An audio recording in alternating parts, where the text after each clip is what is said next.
Hi guys, Jacob Dupre here. I've got the Korg Nautilus right here in front of me. It's a very powerful instrument that Korg has created.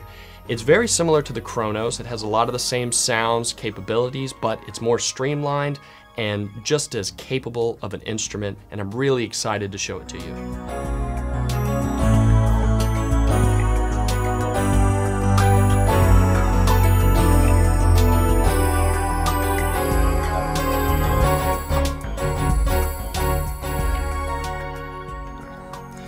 We'll start out by clicking the mode button here, which brings us to the mode select screen.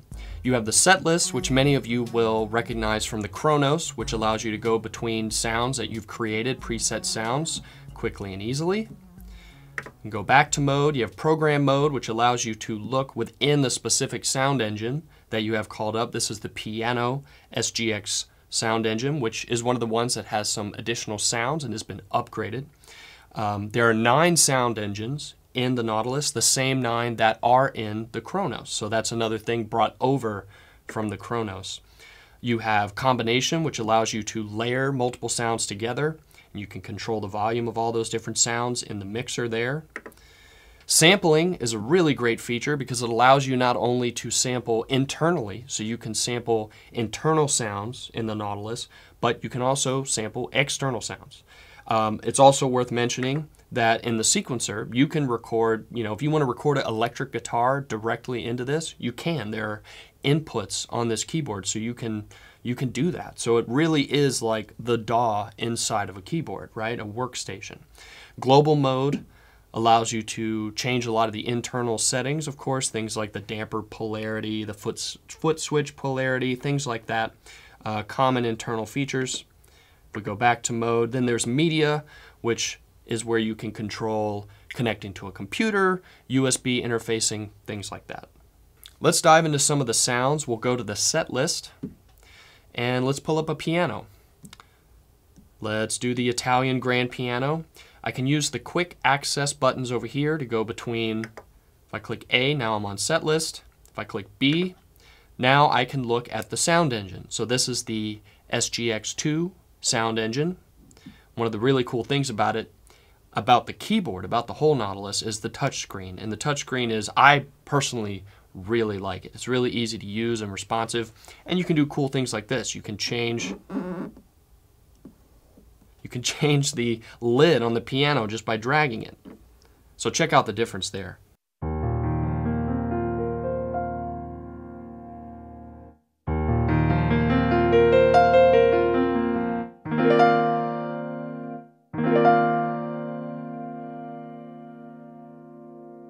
Of course, you get control over other things too, like damper resonance, damper noise, mechanical noise. You just really get a lot of control over nuance of the sound, just like you get with the Kronos, right? But let's listen to it a little bit, just so you can hear how great these piano sounds are.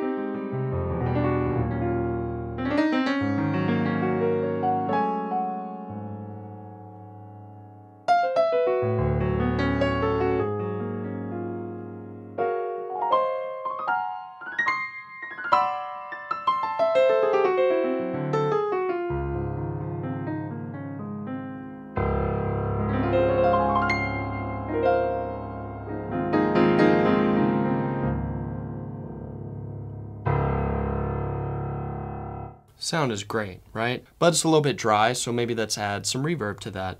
You can access the knobs over here. If you just press them, they'll come out, and then you can twist and get your effect like that. So we already have the reverb out, so let's go ahead and add some.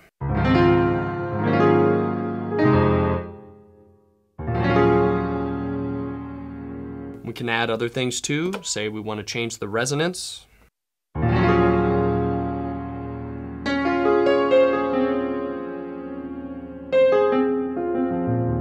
Cutoff.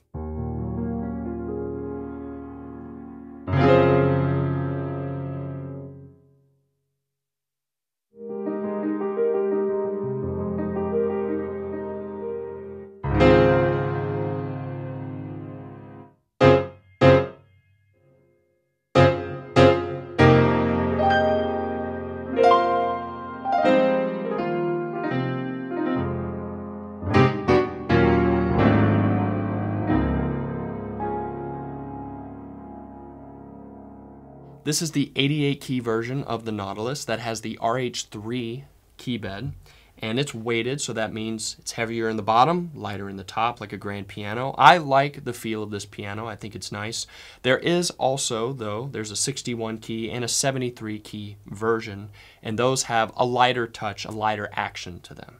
Another feature of the Nautilus is smooth sound transitions. So that means when you go from one sound to another, the first sound will not drop out, making it smoother when you're performing. So if we go to the set list, I can show you that. If I go to, say, the upright piano here, and then I switch to another sound, you'll hear the upright continue to sound through the change of sounds.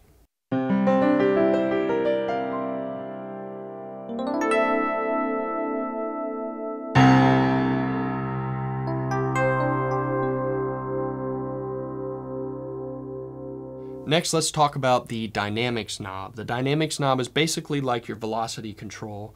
It allows you to either bring something out, say something you want to be able to play really loudly, but you don't want to work as hard, or it lets you play something kind of soft and be a little bit more maybe delicate with what you're playing, especially if it's something technical that could be kind of hard to play that way.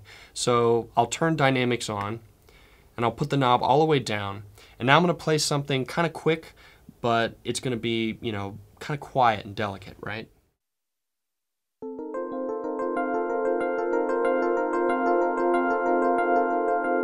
Now if I were to play the same thing and turn dynamics all the way up,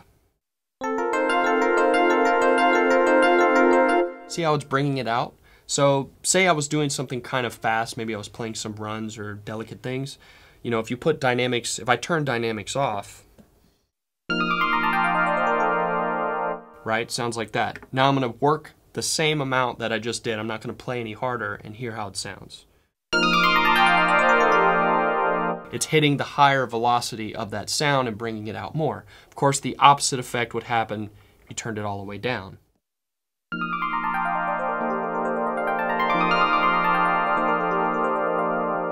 It doesn't stand out as much. Now I want to go into the sequencer to show you some of the songs that are already built in, just to give you a sense for how great of a tool it is and how awesome it is. So we can go in here and we can select one of the songs that's already in there. Let's play the one called Infected by That Sound. That sounds like it would be pretty cool. I'm so infected by that sound.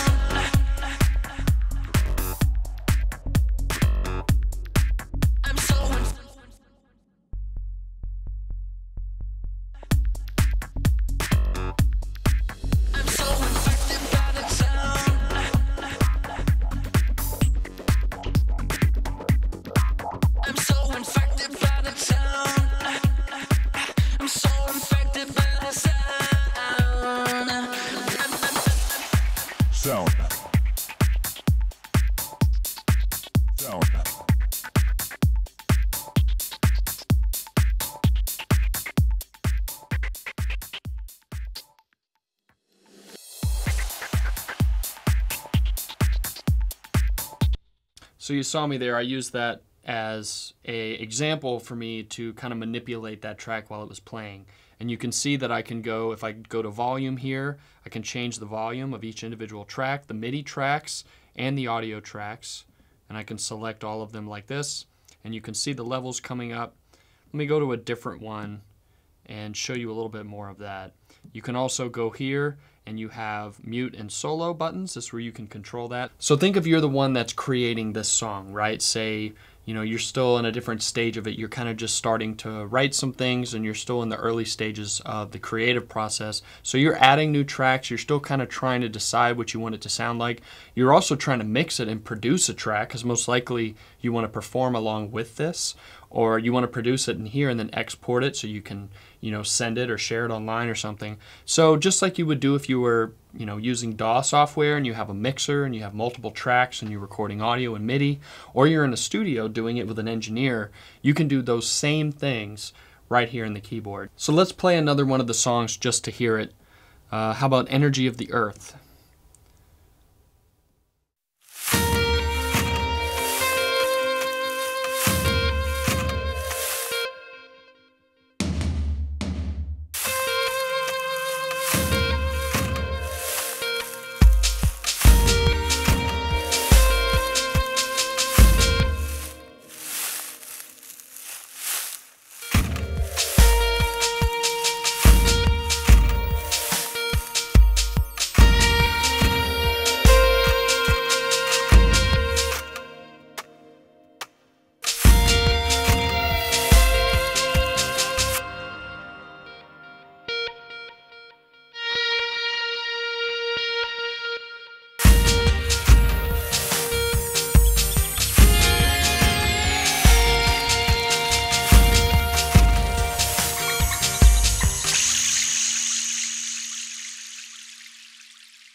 So you can hear that's a very complex arrangement, right? I kind of went through and tried to solo some of the different drum tracks. There's some processed kind of percussion sounds.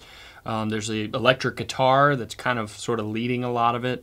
That's what's so cool about workstations like the Nautilus. You can create these huge arrangements, produce the whole thing. You can add real instruments. You can, like I said, you can record a live guitar into this if you want to. And you can also add MIDI tracks and all the other stuff you could do with DAW or other software. I want to give you a little bit more of a taste of the sounds that are in here. So we're going to go to Program and go into the category so we can pick. And there are so many categories of sounds. Again, this is like something I say a lot, but this is definitely one of those keyboards where you won't run out of sounds, especially just the stuff that's pre-built, that's already pre-designed. I mean, there's just some great sounds in there, especially the layered sounds are really neat. So you have piano, keyboard, organ, bell, mallet, strings, vocal, brass, woodwind, guitar, and then all kind of synthesizers, special effects, and drum category as well. So let's just go. The keyboards are really cool, and it lets me show you something that the Kronos is known for, and what Korg likes to do is name a lot of the patches, the presets around songs, right? So here's one that's George Duke Old and Funky.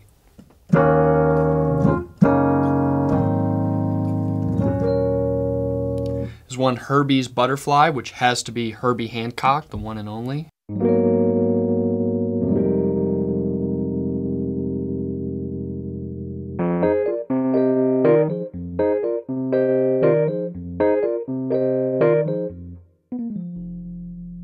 If we keep going forward,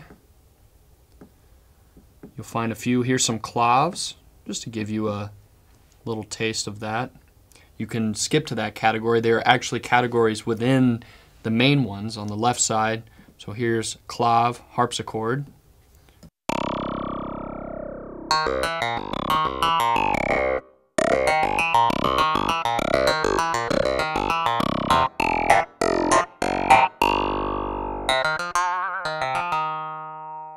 As I was saying, there's some really great layered sounds and some combination sounds in here. There's one I really like in the piano section right there called Ping Pong Piano. Just listen to how full this is. I feel like you could write a song just with this.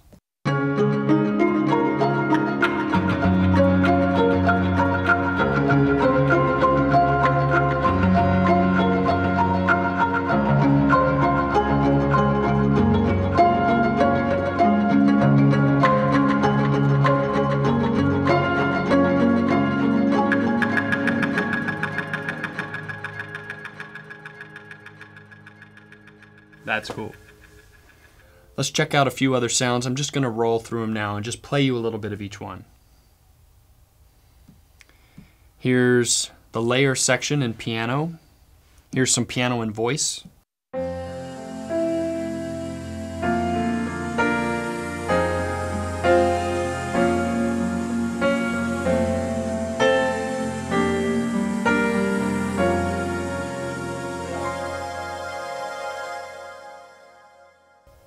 Let's go into the organ section. Prog chords.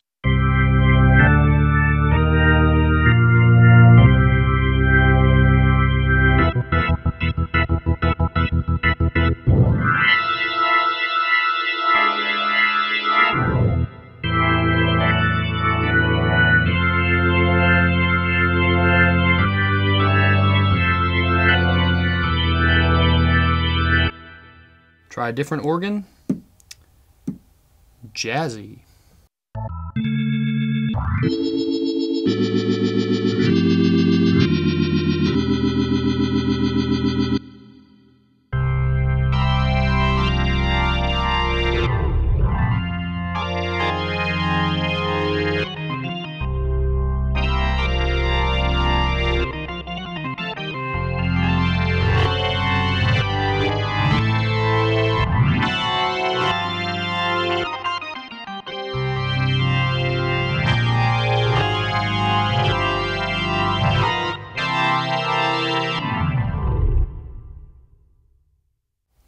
Vox organs, haha.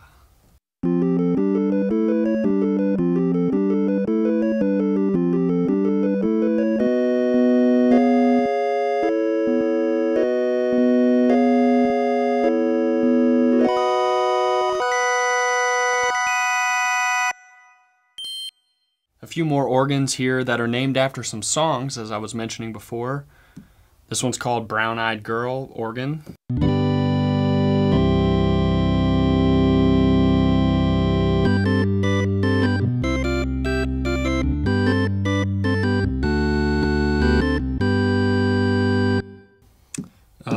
Rising Sun organ.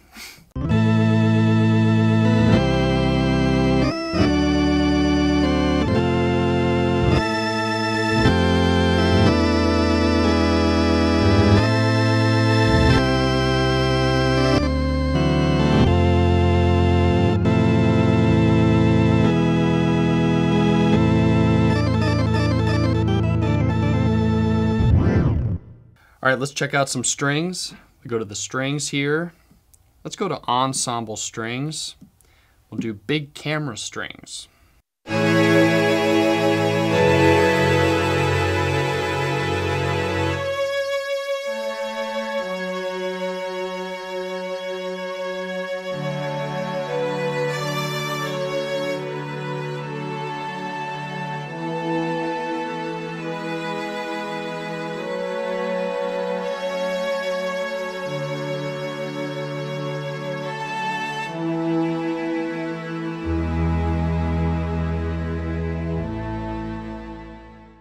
Maybe some synth strings. Let's go to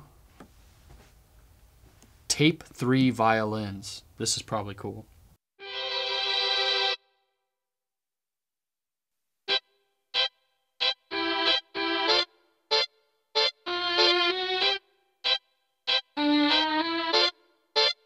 Wonder if there's a drum beat.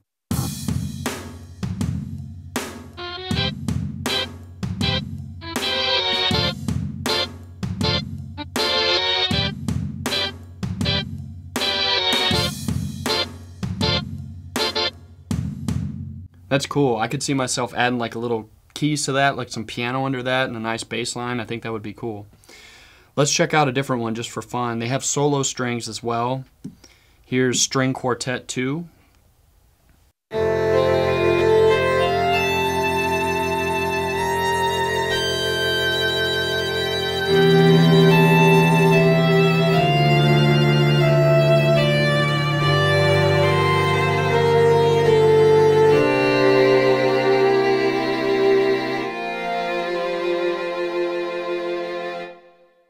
Brass. Of course, we have some classic synth brass in here.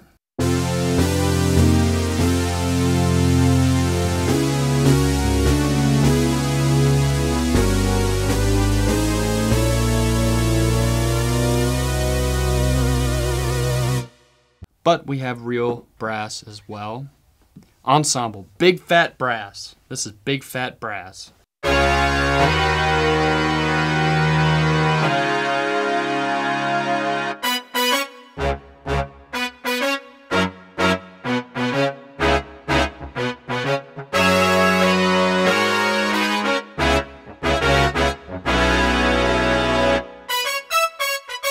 That sounds really convincing to me. So if you're doing your, cover band gig and you need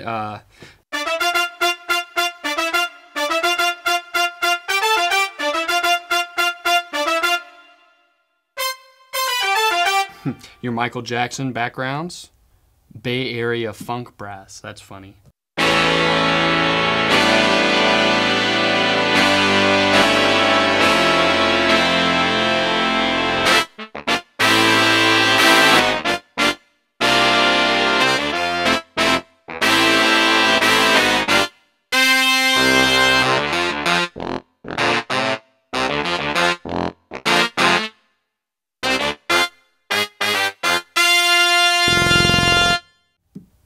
Bass, of course, tons of basses, acoustic bass.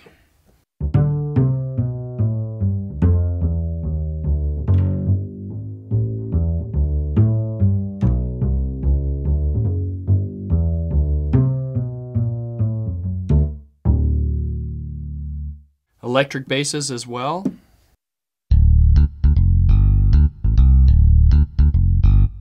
Slap bass, of course.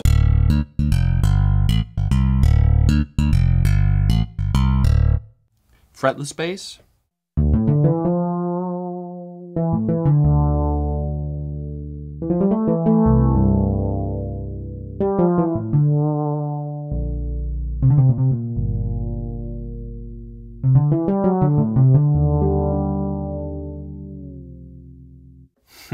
Can't do that on a real bass, of course. We can do, of course, tons of synth basses.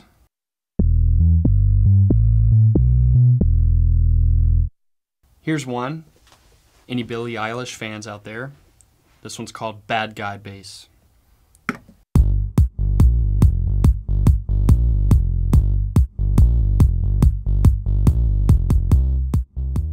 So there you go. If you want to perform that, you could perform that whole song just with this keyboard if you wanted to.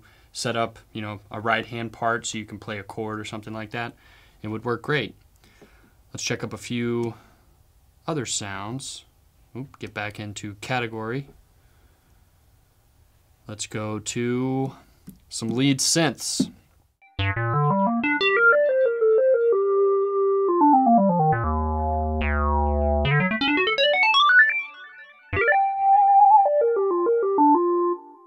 But then hard synths as well.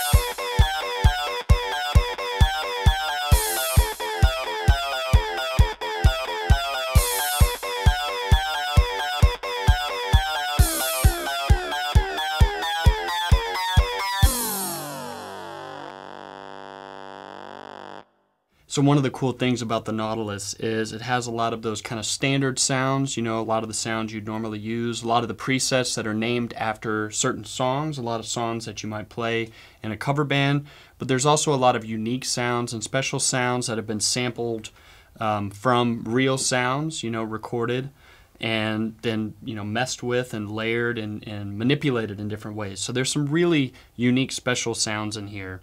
If we go to SFX, we can hear some natural sounds. So here's one called Perfect Storm.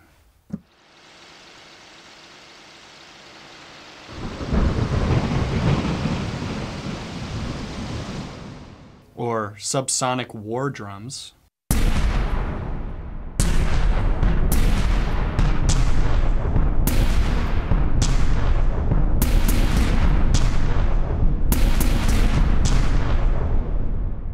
So some good movie score stuff in here. That's the thing. A lot of people maybe don't think about a keyboard like this as being a tool for a composer, especially maybe somebody that's doing scores or needs some bigger sounds like that. But I mean, you could totally use that for something like that. It would work great. So those are some of the natural sounds. Here's some synthetic ones in the synthetic category. Here's one called, Dying in Space. Very depressing.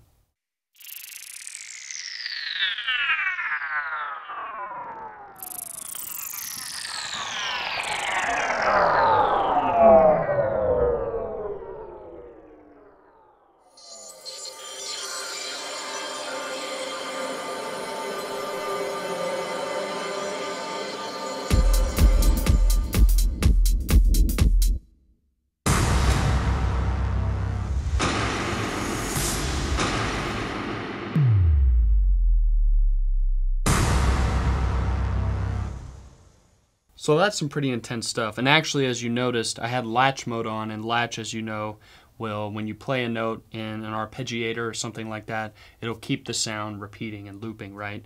But if I just turn drum mode on, now we can just hear those sounds. So this whole keyboard, this is called Cinema Effect Collection. And each one of the notes on the keyboard is set to trigger a different loop. And it's all these huge kind of cinematic sounding things.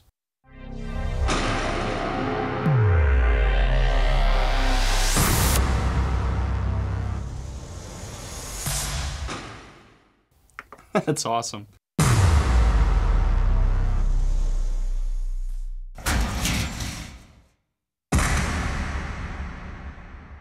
No. I think he's saying no. 4, 6, 6. Order 6 to 6. Yeah.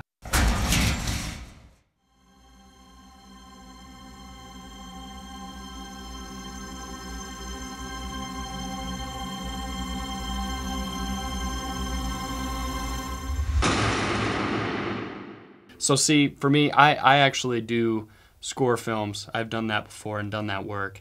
And to me, hearing this here, especially if I'm in the writing mode and I'm like, oh, I'm looking for an impact sound for the moment that this thing happens, or I'm looking for something suspenseful in the background when this thing happens. It's an awesome tool. I could just sit here and play with these sounds all day. It's really fun. This has been a look at the Korg Nautilus. I hope it's helped you unpack this really powerful instrument that has a lot of tools for the songwriter and the producer. So I hope you've enjoyed this, and if you have any additional questions, if there's anything I didn't cover in here or something else you'd just like to know about, feel free to comment those below.